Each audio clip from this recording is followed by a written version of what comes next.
तो स्वागत है आप सबका आपके अपने एजुकेशन चैनल एजुट्यूबर देव में। दोस्तों, आज हम बात करने वाले हैं राजस्थानी पहनावा और वेशभूषा के बारे में। इससे पहले दोस्तों हमने राजस्थान जीके के बहुत अच्छे सारे पार्ट्स किए थे और उसमें हमने राजस्थान की जो फेमस पर्सन्स हैं, फेमस पर्सनैलिटीज़ हैं, जो प्रसिद्ध व्यक्ति और व्यक्तित्व हैं, उनके बारे में हमने 14 लंबे पार्ट्स किए थे दोस्तों। एक बड़ी सीरीज़ की थी। अगर वो सीरीज़ आप नहीं देख पाए हैं तो उनके लिंक जो है मैं डिस्क्रिप्शन में दे दूंगा। आप वो सारे पार्ट्स देखिए और काफ़ी यूज़फुल कंटेंट, काफ़ी यूज़फुल प्रश्नोत्तर आपको उसमें से मिल पाएंगे। तो दोस्तों करते हैं इस पार्ट को शुरू।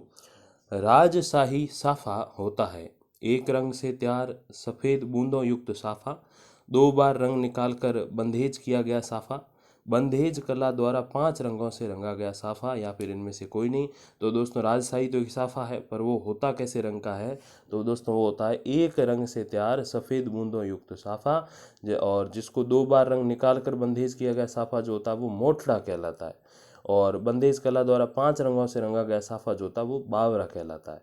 अलग अलग पैरों पे अलग अलग साफे बांधे जाते हैं दोस्तों। मोठड़ा कहाँ बांधा जाता है वो आगे आपको, जैसे ये प्रश्न आ ही गया है तो पता आपको चल जाएगा। मोठड़ा पगड़ी किन उत्सवों पर पहनी जाती है?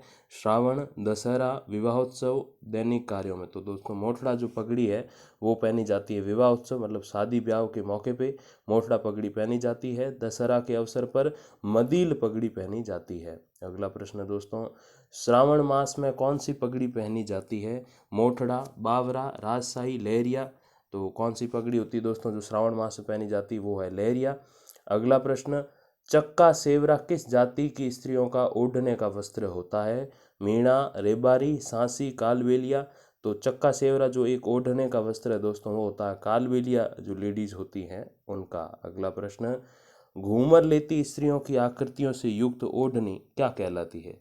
पूतली भात, मोरडी भात, सहेली भात, या फिर पनिहारी भात। तो ऐसी ओढ़नियाँ जिन पे जो है घूमर लेती हुई स्त्रियों की आकृतियाँ होती हैं वो कहलाती हैं दोस्तों सहेली भात ओढ़नियाँ। पूतली भात जो होती हैं वह ओढ़नी जिसके पीले पल्लों पर स्त्रियों की आकृतियाँ उकेरी गई तो वो होती पुतली भात। और मोरडी भात होती हैं नाचते मोरों की आकृतियों से युक्त ओढ़नी। और जो पनियारी भात होती है वह ओढ़ना जिस पर सिर या कमर के क्षेत्र में घड़े के चिन्ह हो तो वो पनियारी भात कहलाता है दोस्तों। अगला प्रश्न, रेन साई क्या है? पगड़ी, धोती, ओढ़ना या लहंगा। तो रेनसाई दोस्तों जो है वो है लहंगा एक प्रकार का। आदिवासी स्त्रियों द्वारा पहना जाने वाला काले रंग की जमीन पर लाल और भूरे रंग की बूटियों वाला जो लहंगा होता है वो क्या कहलाता है दोस्तों? वो कहलाता है रेनसाई लहंगा। अगले प्रश्न की तरफ बढ़ते हैं। मेवाड़ और मारवाड़ में पहनी जाने वाली पगड़ी में मुख्यतः अंतर क्या है? रंग का, प्रकार का, आकार का, या फिर सभी।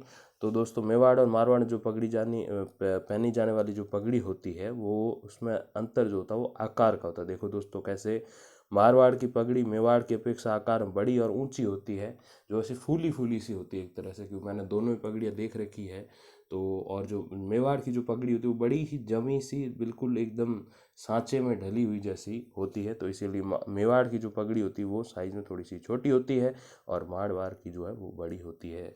आटे वाली पगड़ी किस जाति के व्यक्ति पहनते थे? माली, कुम्हार, बंजारे, सुनार। दोस्तों आटे वाली जो पगड़ी है वो पहनते थे सुनार जाति के लोग।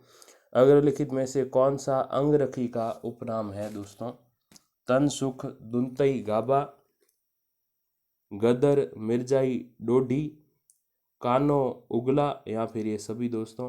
तो इनमें से कौन सा जो है वो अंगरखी का उपनाम है दोस्तों?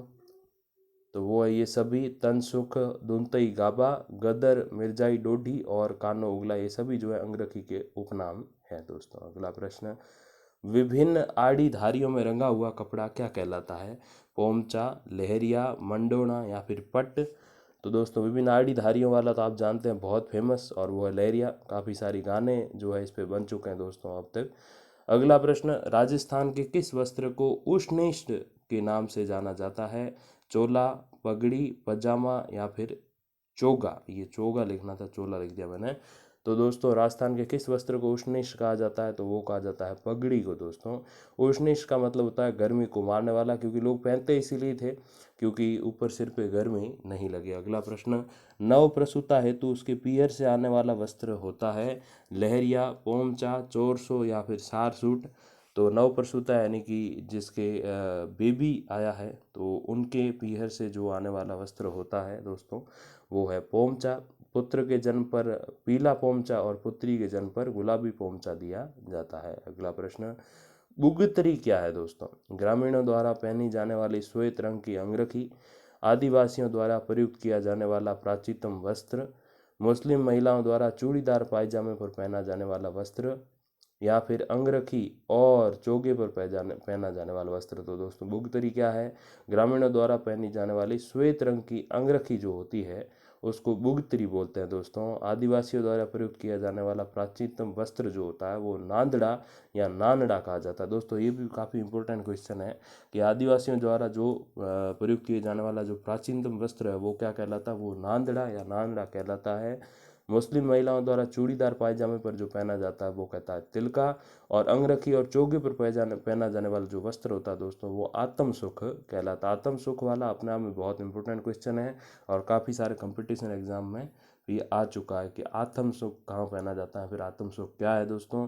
तो वो अंगरखी एवं चोगे पर पहना जाने वाला जो वस्त्र होता है, जैसे आजकल कई लोग कोटी पहनते हैं जो छोटा सा कोट होता है जिसकी बाहें नहीं होती हैं, तो वो जो है वो भी इसी का एक आत्म सुख का ही प्रकार है दोस्तों। अगला प्रश्न, जोधपुर का साफा पूरे भारतवर्ष में क्यों प्रसिद्ध है? रौब के लिए, बंधेज के लिए, लंबाई के लिए, या फिर चटकदार रंगों के लिए? तो दोस्तों जोधपुर का जो साफा है वो पूरे भारत में प्रसिद्ध है अपने बंधेज के लिए, क्योंकि बंधेज का काम जोधपुर में सबसे ज़्यादा होता है पूरे ऑल ओवर इंडिया में। अगला प्रश्न, शेखावाटी में बंधेज का प्रमुख केंद्र कौन सा है? सीकर, चूरू, झुंझुनू, जयपुर? तो शेखावाटी में बंधेज का काम कहाँ होता है दोस्तों? तो वो होता है सीकर में। अगला प्रश्न, चौखुलिया, दखलिया, चौपालिया और दुपालिया ये सारे प्रकार किसके हैं? साफों के, टोपियों के, ओढ़नों के, या फिर इनमें से किसी के भी नहीं? तो दोस्तों चौखुलिया, दखलिया, चौपालिया और दुपालिया जो है वो टोपियों के प्रकार हैं। इनके अतिरिक्त खाकसा और काकस नुमा भी टोपियों के ही दोस्तों प्रकार है। अगला प्रश्न, दुल्हनों की लाल अथवा गुलाबी रंग की जो ओढ़नी होती है उसे क्या बोलते हैं? बांकड़ी, पंवरी, ताश, या फिर लहर गोड़ा? तो दोस्तों लाल और गुलाबी रंग की जो ओढ़नियाँ होती हैं जो दुल्हनें ओढ़ती हैं वो कहलाती हैं पंवरी।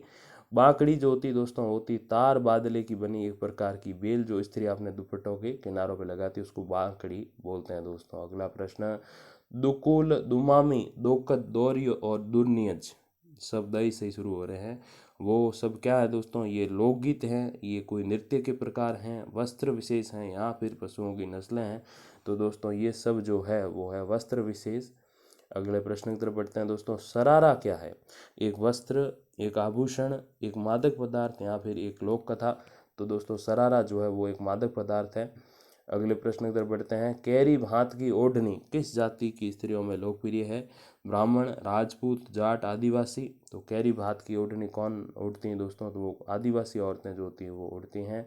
अगला प्रश्न दोस्तों, वह गठरी जिसमें वस्त्र अथवा फुटकर सामग्री बांधी जाती है वो क्या कहलाती है?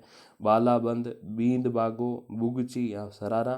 तो दोस्तों वो गठरी जिसमें ये फुटकर सामग्री बांधी जाती है वो कहलाती है दोस्तों बुगची, जिसको बुगचौ भी बोलते हैं। चौकोर वस्त्र के 3 कोणों को परस्पर जोड़कर इसे बनाया जाने वाला जो थैला है।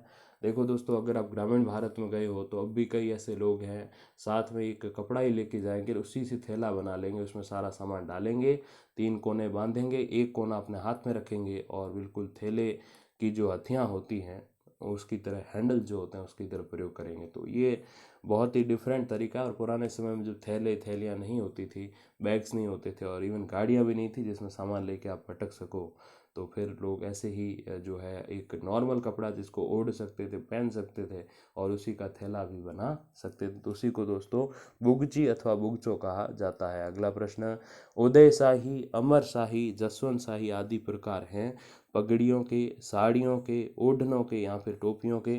तो दोस्तों उदय शाही, अमर शाही, जसवंत शाही जो है वो सब पगड़ियों के प्रकार हैं। इनके अतिरिक्त मदील, अरसी शाही, स्वरूप शाही, चूड़ावत शाही आदि भी पगड़ियों के ही प्रकार हैं। अगला प्रश्न, सूती ताने पर शुद्ध चांदी अथवा सोने के बाने में बुना जाने वाला कपड़ा क्या कहलाता है? मदील, ताश, पौरी, बांकड़ी? तो दोस्तों सूती ताने पर जो शुद्ध चांदी अथवा सोने का जो वर्क होता है दोस्तों वो कहलाता है ताश। अगला प्रश्न, पगड़ी पर धारण करने का एक जरीदार वस्त्र क्या कहलाता है? बींद बागो, बालाबंद, बुगची या फिर बुगचो। तो बुगची बुगचो तो मैंने आपको बता दिया। तो बींद बागो या बालाबंद दोनों में से एक तो वो है बालाबंद।